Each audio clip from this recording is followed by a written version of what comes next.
తెలుగు రాష్ట్రాల్లోని అన్ని జిల్లాలకు విస్తరిస్తూ అత్యాధునిక వైద్యం అందిస్తున్న మల్టీనేషనల్ హాస్పిటల్ మెడికవర్ హాస్పిటల్స్ ఇప్పుడు మన వరంగల్లో.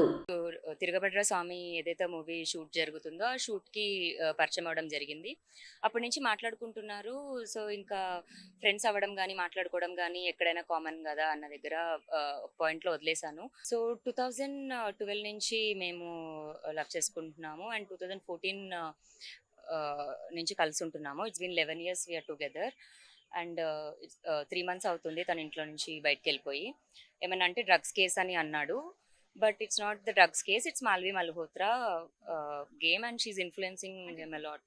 ఆధారాలు అనేవి ఉన్నాయి అండ్ కంప్లైంట్ అయితే మాల్వి పైన అండ్ వాళ్ళ బ్రదర్ పైన ఇవ్వడం జరిగింది. వాళ్ళు నాకు అక్టోబర్లోనే థ్రెట్ చేశారు, నేను జైలుకి పంపిస్తామని. జనవరి 28న నన్ను పంపించారు. నాకు డ్రగ్స్ అన్నది ఆ కేసుకి నాకు సంబంధం లేదు, నేను అలాంటి పని ఎప్పుడూ చేయలేదు.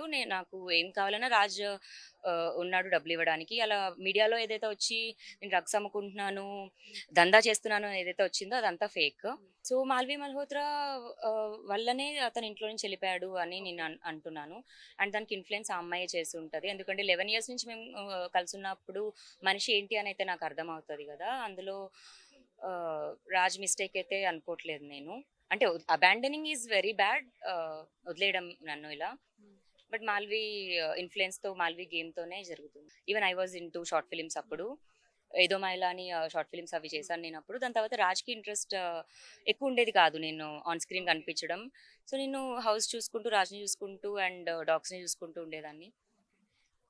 But what has happen to me is very bad. దానికోసం నేను ఫైట్ చేస్తున్నాను and I want Raj to come back. ఆమె ఛాలెంజ్ చేసింది నాకు, కేసు పెడతానని, సారీ ఐ మీన్ జైలుకి పంపిస్తానని ఛాలెంజ్ చేసింది, చంపుతానని ఛాలెంజ్ చేసింది, రాజు నీ దగ్గర నుంచి విడదీస్తానని ఛాలెంజ్ చేసింది. అవే జరుగుతున్నాయి. సో నెక్స్ట్ నన్ను చంపేదే. అది ఒక మనిషికి ధైర్యం ఏమో ఎవరికి తెలియదు కాబట్టి ఈజీగా వదిలించుకోవచ్చు అన్నదే ఒక రీజన్ అయి ఉండొచ్చు. వదిలించుకోవడం కూడా చాలా ప్లానింగ్గా చేశారు. అట్లీస్ట్ నేను ఎలా ఉన్నాను అని కూడా తెలియలేదు, ఫైనాన్షియల్గా కూడా హెల్ప్ చేయలేదు, మా పేరెంట్సే చేశారు. అండ్ బయటకు వచ్చే 2 days ముందు వెళ్ళిపోవడం జరిగింది. అండ్ స్లోగా యూనో ఫోన్స్ అన్నీ బ్లాక్ చేయడం జరిగింది. వాట్సాప్ బ్లాక్ చేస్తున్నాడు, ఇన్స్టా, ఫేస్బుక్ అన్నిట్లో బ్లాక్ చేశాడు. మాట్లాడడం మానేశాడు. ఇప్పుడు లాస్ట్ 10 days నుంచి మాట్లాడట్లేదు. ఆమె ఒకసారి ఏమో వదిలేసి వెళ్ళిపో అంటది, ఒకసారి మనీ తీసుకో అంటది, అంటే ఎమోషనల్గా కనెక్ట్ అయ్యామంటది. మరి మేమేంటి అంటాను. అంటే రాజ్ నీతో హ్యాపీగా లేడు, నాతో హ్యాపీగా ఉన్నాడు అంటుంది. పెళ్లి చేసుకున్న అంటే పెళ్ళి అంటే నా మెడలో తాళి కట్టడం అయితే జరిగింది. అండ్ 3 months నుంచే ఐ మీన్ ఆఫ్టర్ 3 months మేము చెప్పాము. 3 months నుంచి మా పేరెంట్స్ రెగ్యులర్గా రావడం జరుగుతుంది. వెరీ యంగ్ కదా, అప్పుడే ఉయ్యాల జంపాల రిలీజ్ అయ్యి అప్పుడే సక్సెస్ వస్తున్న హీరో కదా. అండ్ ఎందుకు అన్న దగ్గర నేను కూడా కొంచెం ప్రొటెక్షన్ మోడ్లోనే ఉన్నాము. And at the same time నేను వైజాగ్ వెళ్ళి వాళ్ళ రాజ్ పేరెంట్స్ని అండ్ రాజ్ గ్రాండ్ పేరెంట్స్ని కూడా తీసుకురావడం జరిగింది. మేమంతా కూడా ఇక్కడే కలిసి ఉన్నాము. హిమాచల్ సీఎం మా ఫాదర్ ఫ్రెండ్, నిన్ను చంపేసి ఇక్కడ లోయలో పడేస్తే నీ బాడీ కూడా దొరకదు, ఏమనుకుంటున్నావో అని చెప్పడం జరిగింది. నేను దట్స్ ద రీజన్ నేను ఇంకా స్టేషన్ అండ్ మీడియాకి అప్రోచ్ అయ్యాను. ఐ మీన్ నన్ను చంపేస్తాను, రాజు నుంచి విడిపోకపోతే అన్నప్పుడు మరి అది జరుగుతుంది కదా. సో నాకు హెల్ప్ కావాలి అండ్ ప్రొటెక్షన్ కావాలి అండ్ న్యాయం కావాలి అండ్ రాజ్ కావాలి. లైవ్లో కూడా చెప్పాను నేను ఆవిడతోని రిలేషన్షిప్లో ఒకప్పుడు ఉన్న మాట నిజమండి, అస్సలు అబద్ధం కాదు. ఉన్న 2017 తర్వాత 16-17 ఆ తర్వాత నుంచి మా ఇద్దరికి ఎటువంటి శారీరక సంబంధం కానీ ఏమీ లేదండి. నేను ఒకటే భయపడింది ఏంటంటే నా ఇండస్ట్రీలో రెప్యుటేషన్, అంటే ఇంత కష్టపడి సినిమాలు చేసుకొని ఒక స్థాయికి వచ్చిన రెప్యుటేషన్ ఎక్కడ దెబ్బతింటుంది ఏంటి. అండ్ ఆమె ఎప్పుడు కూడా ప్రతిదానికి బెదిరిస్తూ ఉండేది, ఇచ్చేస్తూ ఉండేది. సో పచ్చిగా చెప్పాలంటే మూసుకొని కూర్చున్నానండి, రెప్యుటేషన్ ఎక్కడ దెబ్బతింటుందని భయంతో. అది నిజం. ఇప్పుడు ఇంకా దెబ్బతిన్నాక వెళ్ళాను, మీ అందరికీ తెలుసు జరిగింది. నేను కూడా ఇప్పుడు నేను ఆమెతో లీగల్గానే నేను ఫైట్ చేస్తానండి. ఖచ్చితంగా ఇప్పుడు ఆమె వెళ్ళి కంప్లైంట్ ఇచ్చింది కదా, అందులో ఎంత మీరు ఖచ్చితంగా మీరందరూ మీడియా వాళ్ళు మీ అందరికీ తెలుస్తుంది, ఈజీగా తెలిసిపోద్ది మీకు. మీరు ఎంక్వైరీ చేయడం అనేది మీకు 5 నిమిషాల పని. మీరు ఎంక్వైరీ చేస్తే మీకే అర్థమవుతుంది నిజం ఏంటనేది.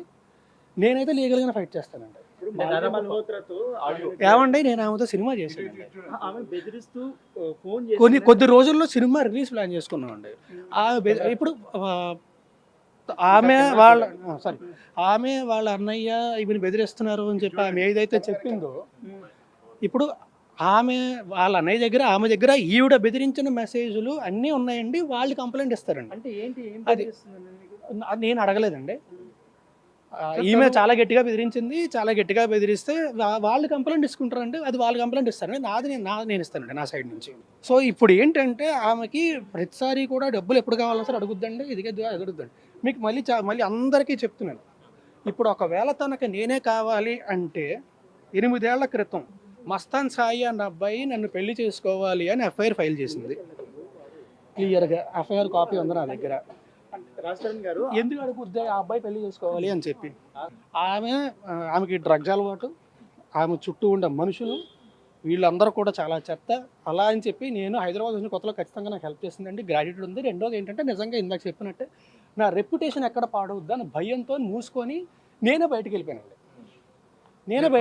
కూడా సిద్ధంగా ఉంది. వదులుకోవడానికి సిద్ధంగా లేనండి. నేను అసలు ఏమీ మాట్లాడలేదు. 2-3 ఏళ్ళు అంత బాగానే ఉంది. ఆ తర్వాత మా అందరికి ఎటువంటి రిలేషన్షిప్ అంటే శారీరకంగా కానీ ఎలాంటిది లేదండి. అండ్ ఆవిడ వేరే అతనితో రిలేషన్షిప్లో ఉండి నేను ఆవిడ దగ్గర ఉండాలి. ఏంటంటే నాకు వైజాగ్లో పరిచయం అండి. హైదరాబాద్ వచ్చిన తర్వాత ఇనీషియల్గా నేను ఒక దీనికోసం సినిమా గురించి వచ్చినప్పుడు హైదరాబాద్ వచ్చినప్పుడు ఇనీషియల్గా అప్పటి నుంచి పరిచయం అండి నాకు. లేదండి రిలేషన్షిప్ అనేది ఉండేదండి. అప్పట్లో ఉండేదండి. 2-3 ఇయర్స్ అండి. ఆ తర్వాత లేదండి. బట్ నాకు పెళ్ళి అనే ఉద్దేశం ఎప్పుడూ లేదు. నా జీవితంలోని నేను ఈ రోజు దాకా ఎప్పుడూ డ్రగ్స్ ముట్టుకోను. ఇది పచ్చి నిజం. కావాలంటే నా హెయిర్ ఇస్తా, నా బ్లడ్ ఇస్తా, అన్నీ ఇస్తా. ఇది కూడా మీరు అనుకోవచ్చు మేబీ 4 రోజుల తర్వాత ఇది అదే.